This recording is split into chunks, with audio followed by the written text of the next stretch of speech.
2000 வருஷத்துக்கு முன்னாடி எகிப்தில் இருந்த பார்வோ மன்னர்களை மம்மியா மாற்றி அங்கே இருக்கிற பிரமிடில் பாதுகாக்கிற வழக்கத்தை நீங்கள் கேள்விப்பட்டிருப்பீங்க.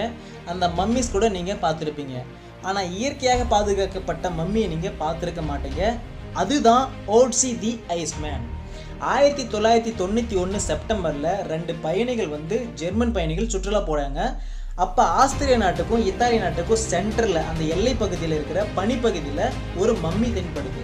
அதை எடுத்து ஆய்வு செய்யும் போது இந்த மம்மி 5300 வருஷத்துக்கு முன்னாடி இறந்துருக்கலாம் அப்படின்னு கண்டுபிடிக்கிறாங்க.